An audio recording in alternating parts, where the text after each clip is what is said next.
So yeah, this is coming over here. Pretty cool area that we're building out. The guys are working on setting stones right now. All right, so jumping back in time a little bit, getting this old concrete patio out. So it was cracked and chipping in a few places and overall wasn't in great shape. So pretty thick concrete, getting the breaker out here and ripping up concrete, kind of fun. Excavating some utilities here from the patio to the house. So we subcontracted a plumber, electrician, and then our outdoor kitchen guys.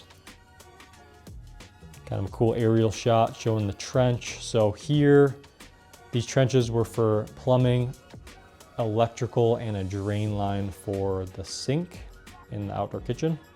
And this all came and connected into the house, all code compliant in Minnesota as far as our depths and widths and everything. We got all this inspected.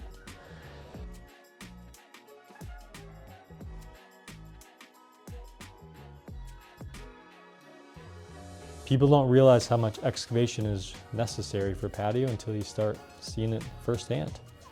So here, trenching out electrical utilities. This trench ran over to the hot tub, and then we did another one for the outdoor kitchen. So here we got our geotextile fabric going down. This acts as a soil stabilizer, and it's great because it actually adds a ton of strength and stability to our patios. After this goes down, we start putting our 3/4 clear base gravel down. This is a 3/4 inch clean limestone, and this is our base for a patio.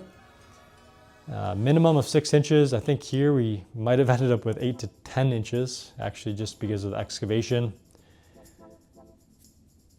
Arvo Landscaping put in a level concrete pad for the outdoor kitchen here. So now we're laying some of our screed pipes, getting our gravel compacted in lifts. And these screed rails are something that we use to ensure our slopes across our patio are all correct. This is mainly for water management. When you're able to set pipes down, and you're able to take elevation data across each pipe to ensure that your slopes are correct. And again, water is flowing away from homes, and you can get kind of complex. This patio was complex because we had to actually slope away from the kitchen, away from the home, and direct water out the middle of the patio. So kind of a cool process here, screeding our bedding gravel before laying our patio stones in here. So this is all natural stone going down.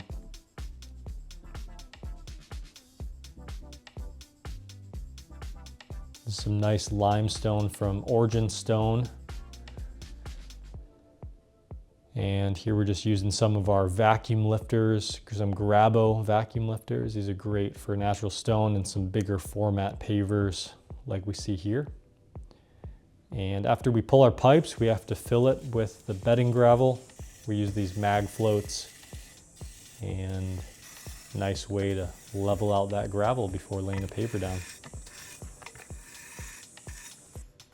Got some more cool aerial shots of the patio going down, and we'll jump back into the video here to highlight some of the exciting features of this project. Big feature here is outdoor kitchen going in. We have a great connection and friendship with Arvold Landscaping. Nathan Arvold and his brother Josh run that company, and they're actually doing all of the outdoor kitchen stuff. So they did the pour here. We had to basically trench in a bunch of utilities. So we trenched in a drain line for a sink, and then also a water line that comes in for the sink. We have electrical outlets coming up, which all get attached to the main kitchen here with all the outlets and fridges, wine cooler, stuff like that. So that's all Nathan's expertise, and he's doing an awesome job getting that design, and he'll actually be by on Friday to get the whole kitchen placed. So gas line over there for the grill. And then another cool feature that's gonna go in this coming Tuesday is the hot tub's gonna be placed. And so we have our electrical line coming up. We'll bore out this so that this piece just slides over this electrical conduit.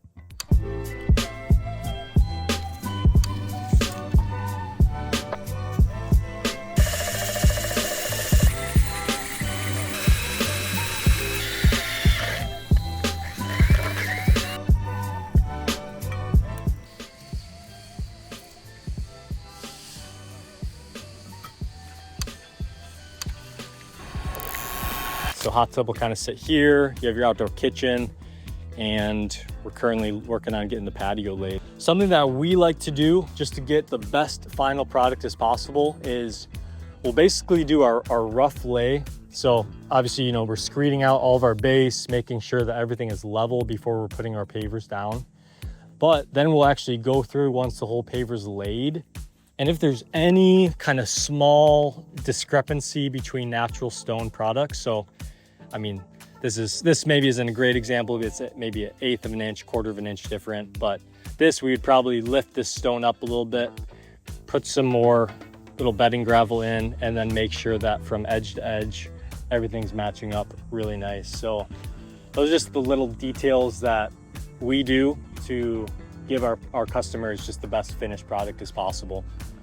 So another thing that we like to do when we're laying natural stone is whenever we're coming out like from a house and we're trying to be square with a house, because the joints, normally pavers have a little button or a little tab on them that you basically interlock, clink together, and you have a consistent joint.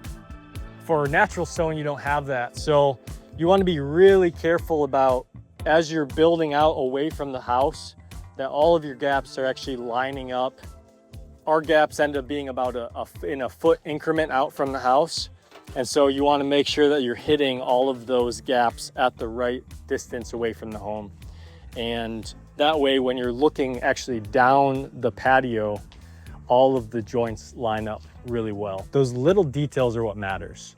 And that's really what we strive for here at Arise is, if we were building this for our own home, how would we want it done? You know, you'd want it done to the best of your ability. And those are the little details that matter to us. Anyways, so yeah, so we're just kind of getting this laid today, matched it up with kitchen. It's a cool product to work with.